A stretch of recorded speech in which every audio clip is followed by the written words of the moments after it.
مرحبا أهلا النوادي. السلام عليكم ورحمة الله وبركاته. الحمد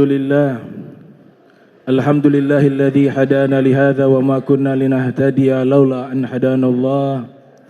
ثم الصلاة والسلام على رسول الله سيدنا محمد بن عبد الله وعلى آله وصحبه ومن والاه, amma ba'du. Yang saya muliakan, saya hormati kita tercinta Al-Habib Bagir ibn Abi Muhammad Bagir ibn Syekh Abi Bakar bin Salim. Semoga Allah panjangkan umurnya, diberikan keberkahan di rizkinya, ditambahkan istrinya, amin. Keceplosan anak dua udah istri. Juga kepada tamu kita yang Masya Allah, Al-Habib Mahdi bin Alwi As-Saqaf, semoga Allah panjangkan umur beliau, diberikan keberkahan dalam rizkinya, diberikan sehat walafiat, ditambahkan istrinya, amin.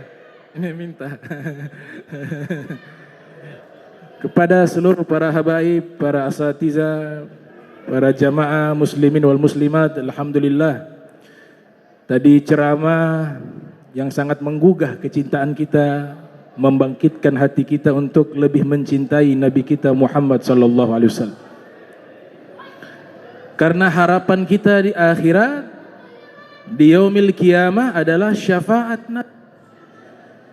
Kita bangga dengan amal kita, banyak cacatnya. Bangga dengan ilmu kita, tidak ada ilmu. Harapan kita di yaumil qiyamah syafaatun Nabi Muhammadin sallallahu alaihi wasallam. Makanya ada seorang sastrawan, Imam Al-Bur'i, mengatakan, anta habibullah alladhi turja syafa'atuhu 'inda sirat. Idza ma zallat qadamu laulaka ma khuliqat syamsun wala qamarun wala sama'un wala lauhun wala qalamu. Engkau adalah kekasih Allah yang diharapkan syafaatnya di yaumil qiyamah. Tatkala kaki ini melangkahkan langkahnya di jembatan sirat, harapan kita adalah syafaat Nabi Muhammad sallallahu alaihi wasallam. Seandainya bukan karena engkau, maka tidak akan diciptakan matahari, tidak akan diciptakan rembulan, tidak akan diciptakan langit, tidak akan diciptakan lauh, dan tidak akan diciptakan qalam. Semua karena adanya Nabi Muhammad, Allah ciptakan alam semesta ini kepada kekasihnya Nabi kita Muhammad sallallahu alaihi wasallam.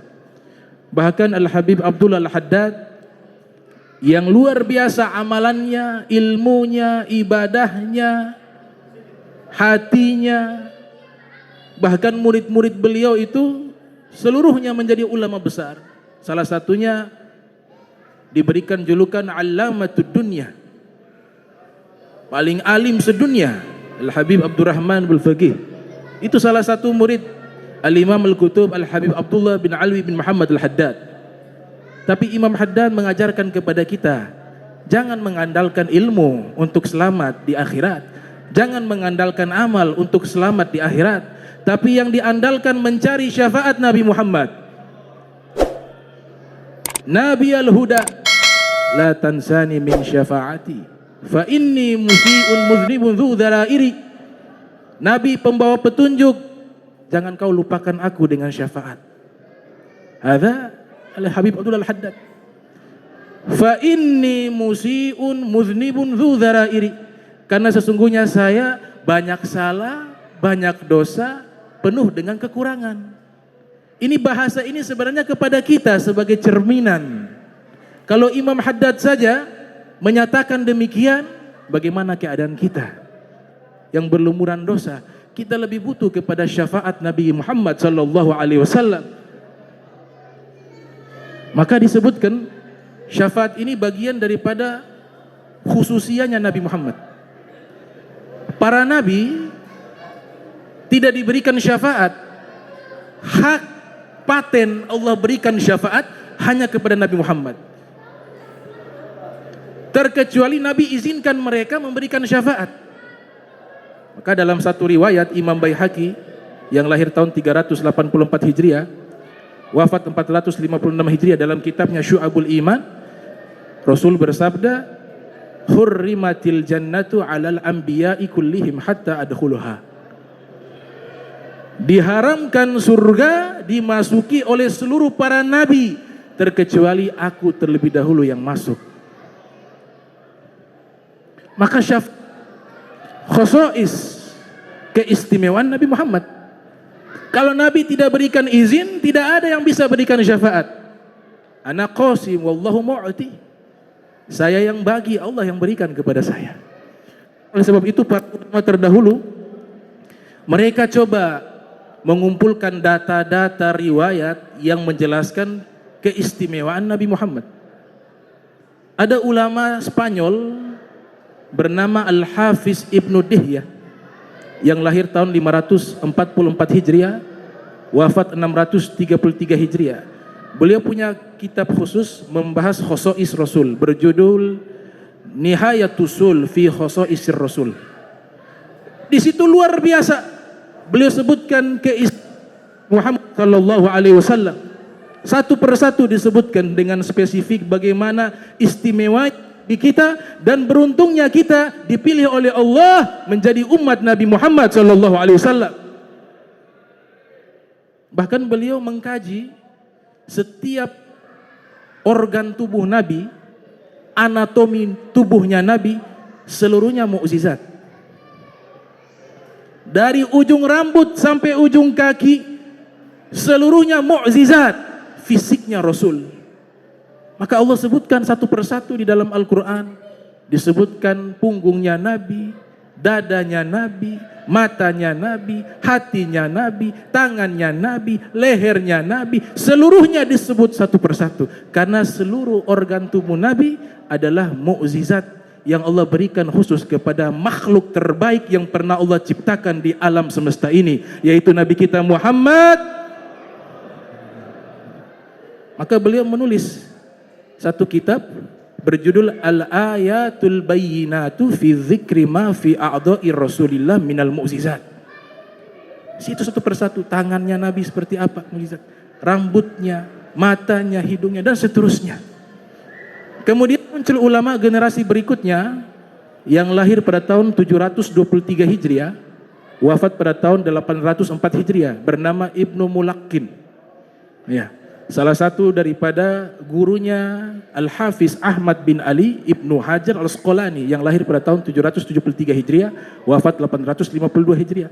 Beliau juga berlomba-lomba mengumpulkan riwayat-riwayat yang menceritakan keistimewaan Nabi Muhammad.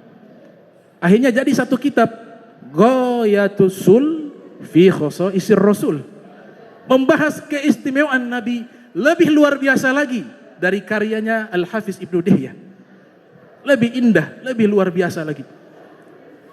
Bahkan beliau mensyarahkan agwal sabda Nabi, hadis Nabi yang dikumpulkan oleh Al-Imam Bukhari yang lahir pada tahun 194 Hijriah, wafat 256 Hijriah di dalam Sahih Bukhari. Beliau coba jelaskan satu persatu hadis tersebut, dapat 36 jilid. Menghabiskan waktu 22 tahun.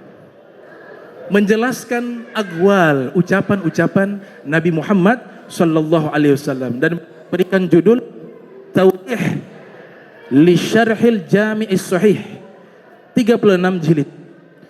Datang ulama berikutnya fil qarni tsamin, di abad ke-8, Al-Imam Jalaluddin As-Suyuti yang lahir pada tahun 849 Hijriah, wafat 911 Hijriah.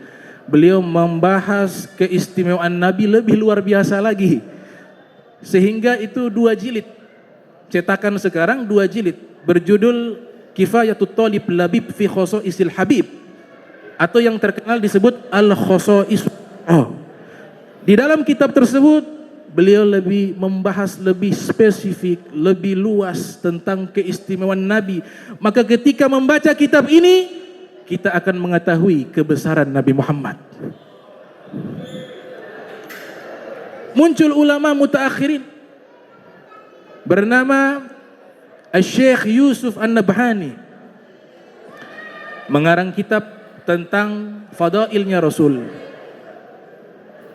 Di dalam kitab tersebut beliau menyebutkan satu riwayat dari Mula Ali Qori, seorang ulama asal Afghanistan yang belajar kepada Ibnu Hajar Al-Haytami.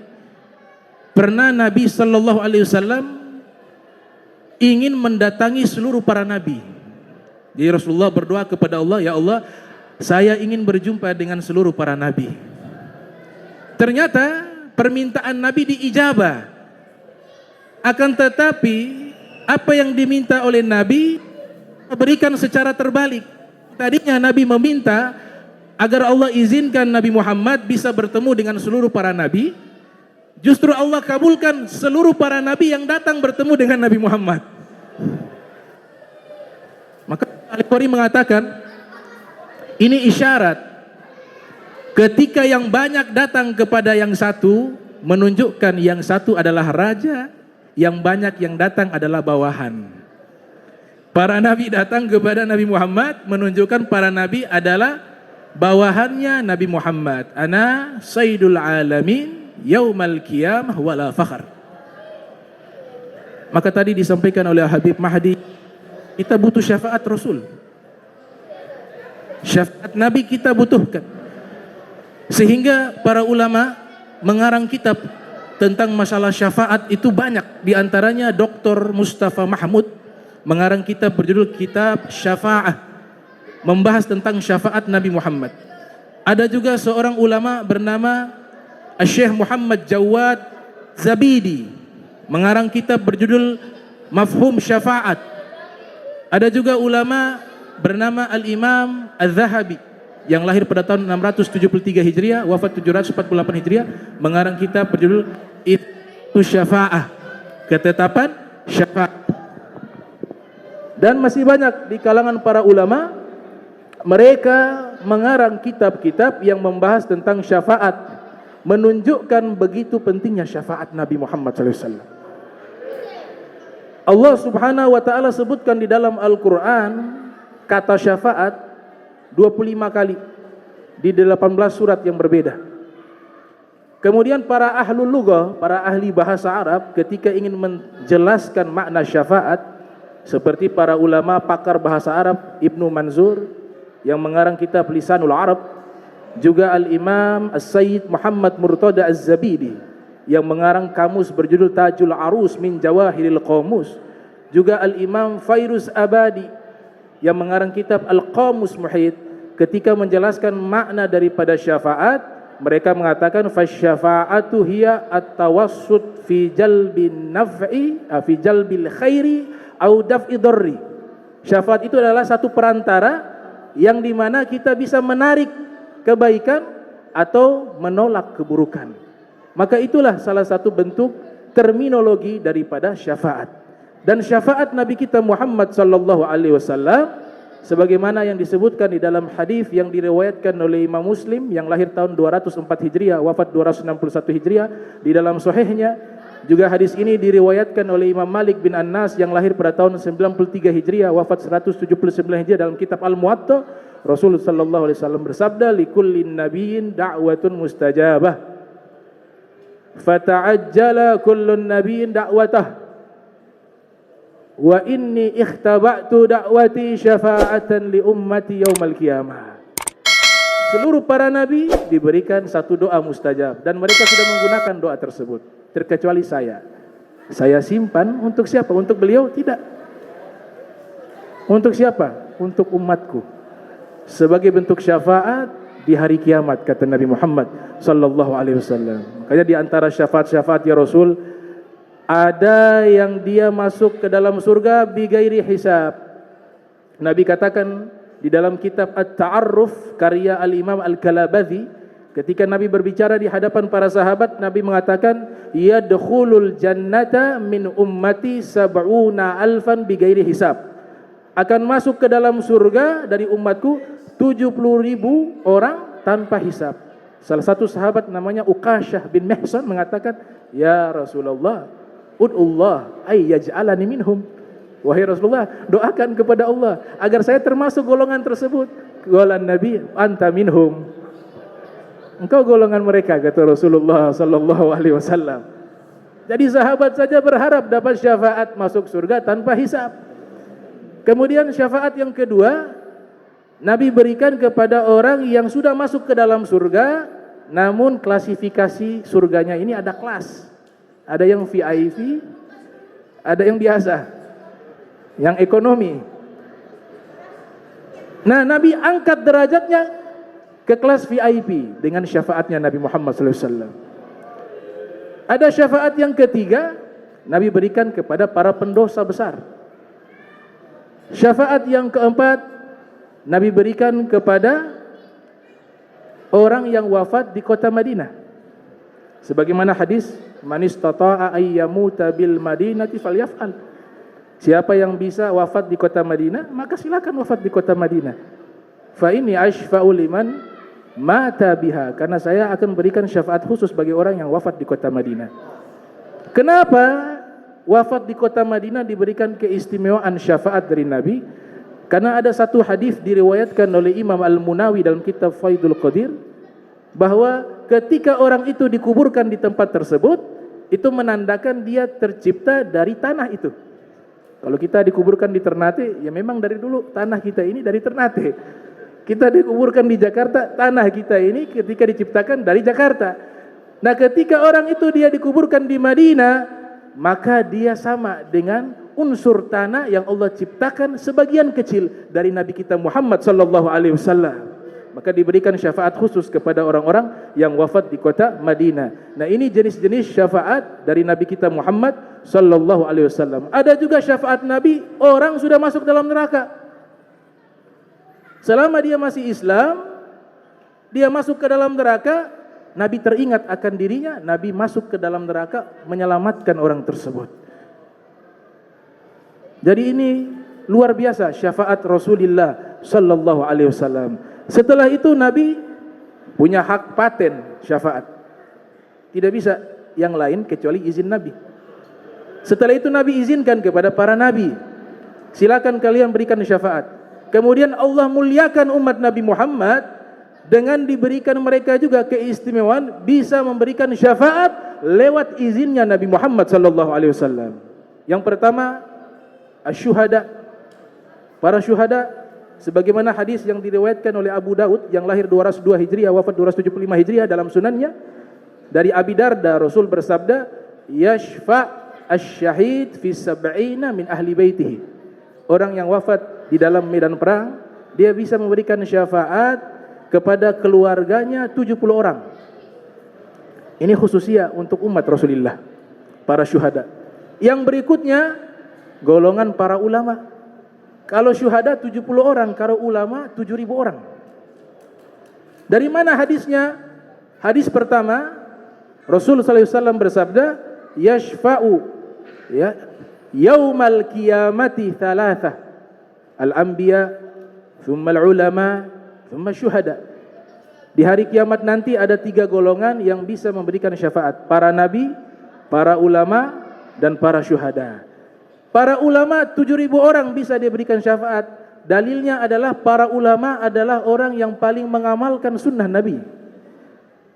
Dan di dalam hadis yang diriwayatkan oleh Imam Al-Baihaqi yang lahir tahun 384 Hijriah wafat 458 Hijriah, Rasul sallallahu alaihi wasallam bersabda, "Man tamassaka bi sunnati 'inda fasadi ummati falahu ajru mi'ati syahid." Orang yang berpegang teguh dengan sunnahku di saat umatku rusak, maka baginya pahala 100 orang syahid. 100 orang, tadi 1 orang, satu ngasih syafaat 70, sekarang 100 dikalikan dengan 70. Itulah syafaatnya para ulama, lebih banyak dari syuhada. Makanya Imam Hasan Al-Basri mengatakan, tintanya ulama dengan darahnya syuhada ketika ditimbang di hari kiamat, tintanya ulama lebih berat pahalanya. Kemudian syafaat yang berikutnya, syafaatnya para aulia. Wah, ini lebih hebat lagi. Para wali.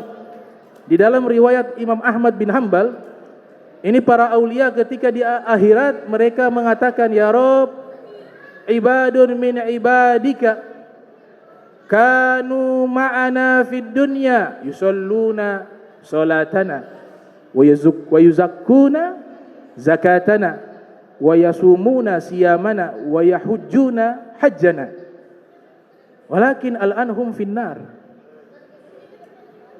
Ya Allah, dulu ketika kami hidup di dunia ada orang-orang yang ikut sholat bersama kami, dia ikut zakat juga bersama kami, puasa bersama kami, haji bersama kami, tapi saat ini mereka di dalam neraka, kata para aulia.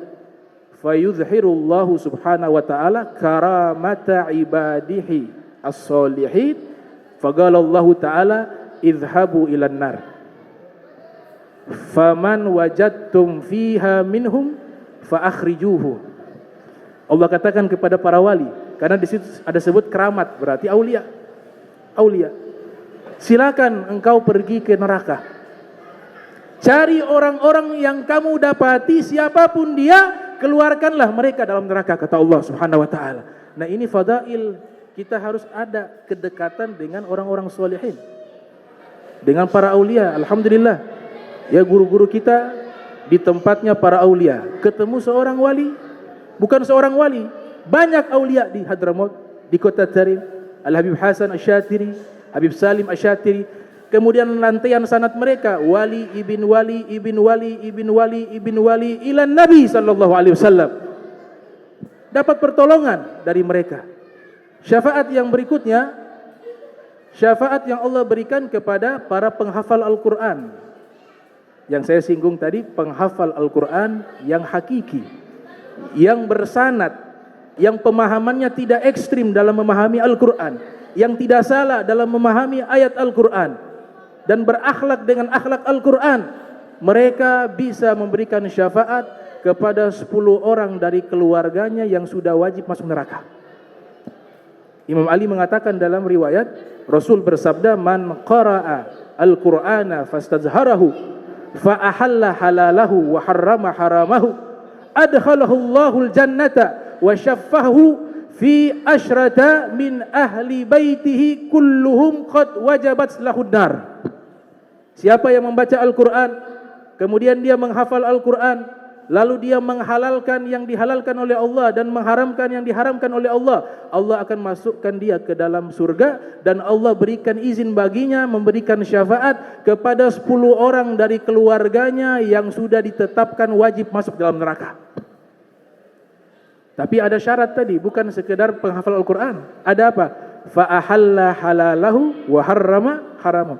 Dia menghalalkan apa yang dihalalkan dan dia mengharamkan apa yang diharamkan. Artinya hafal Al-Quran sekaligus faqih, tahu nih halal haram.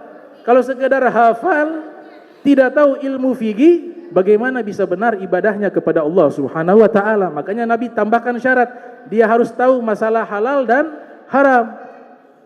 Kemudian yang terakhir, syafaat yang Allah berikan kepada umat Nabi Muhammad sallallahu alaihi wasallam, anak-anak yang belum balik wafat, belum tamyiz wafat. Yang pertama, keguguran. Dalam hadis yang diriwayatkan oleh Ibnu Majah yang lahir pada tahun 209 Hijriah, wafat 273 Hijriah, dalam kitab sunannya, Rasulullah SAW bersabda, inna siqta la yajurru ummahu bisararihi ilal jannati idha ihtasabathu. Sesungguhnya bayi yang keguguran, dia akan menarik ibunya dengan pusarnya hingga dia membawa ke dalam surga, apabila sang ibu ikhlas menerima tatkala keguguran. Syafaat dari bayi yang keguguran. Hadis yang kedua diriwayatkan oleh Imam Tirmizi yang lahir 209 Hijriah, wafat 279 Hijriah. Rasul sallallahu alaihi wasallam bersabda, Allah Ta'ala bertanya kepada para malaikat tatkala para malaikat mencabut nyawa anak-anak, hal qabattum walada abdi, apakah kalian sudah mencabut anak hambaku? Fayaquluna na'am, malaikat mengatakan iya ya Rabb. Fayaqulullahu ta'ala qabattum thamarata fuadih, kalian mencabut buah hatinya? Fayaquluna na'am, benar ya Allah. Fayaqulullahu ta'ala Madza qala 'abdi? Hambaku yang anaknya kalian ambil nyawanya, apa yang dia ucapkan? Hamidaka wastarja'a. Dia mengucapkan alhamdulillah ya Rabb, dan mengucapkan kalimat istirja, inna lillahi wa inna ilaihi raji'un. Kemudian Allah Ta'ala mengatakan, wahai malaikat, ibnu li'abdi baitan fil jannati wasammuhu baital hamad. Sekarang bangunkan satu rumah di dalam surga untuk hambaku, dan berikan nama rumah tersebut rumah pujian, rumah terpuji. Mudah-mudahan kita dapat syafaat Rasulullah sallallahu alaihi wasallam. Allahumma jam'ana hadza jam'arhuma wa tafarraqna min ba'di tafarraqa ma'suma wa la tajal minna wa la minna syaqiya wa mahruma wa la minkum. Wassalamu alaikum warahmatullahi wabarakatuh.